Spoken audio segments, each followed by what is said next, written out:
Hello সবাইকে, কেমন আছো সবাই? ইতি তোমার ইন্দিরা আরও একটি নতুন ব্লগে সবাইকে অনেক অনেক শুভেচ্ছা জানাই।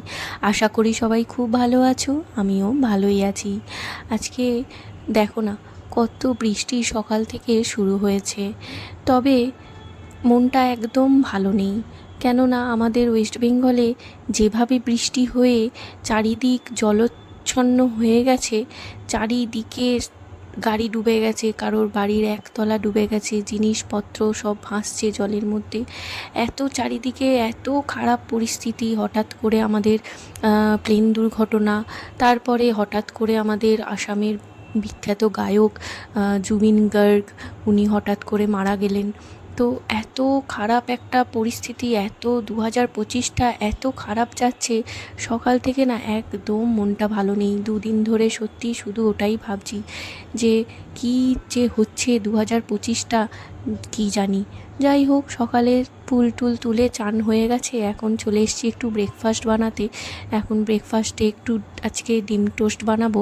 তো সায়ন্ত বললো একটু অন্যরকমভাবে বানাতে, ওই জন্য ডিমটাকে ফাটিয়ে একটু বেসন, একটু আদা রসুন বাটা, লঙ্কা কুচি, একটু চিলি ফ্লেক্স সব কিছু দিয়ে, নুন সব কিছু দিয়ে ব্যাটার তৈরি করে, এখন একটু আর দুধও দিয়েছিলাম, দিয়ে ত্রিকোণা মতো ব্রেডগুলোকে কেটে নিয়ে সমস্তটা বাটারে আমি হালকাভাবে ফ্রাই করে নিলাম। এখন দিয়ে দিলাম একটু টমেটোর সস আর একটু মেয়োনিজ। এইভাবে না ছোটোবেলায় খুব খেতাম, মা বানিয়ে দিত ঘরে।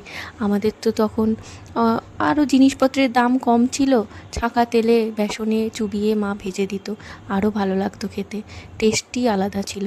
যাই হোক, তারপরে একটু বৃষ্টিটা কমলো, আমি আর সায়ন্ত ভাবলাম একটু ডিমার্ট থেকে ঘুরে আসি, কারণ আর সামনে পুজো আসছে, আবার একটু গোপালের জন্য একটু কয়েকটা চকলেট বিস্কুট এইসব নিতে হবে। তো ওই কারণেই গেছিলাম, আর টুকিটাকি কিছু কেনার ছিল।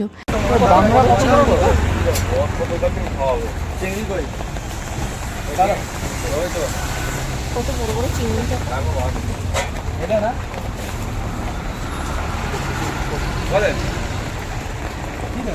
বাংলা তো এগুলো।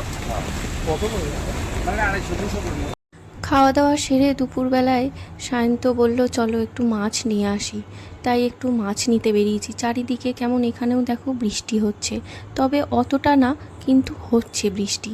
এই বেরোলাম একটু মাছ নিয়ে আসি, অনেক দিন মাছ নেওয়া হয় না।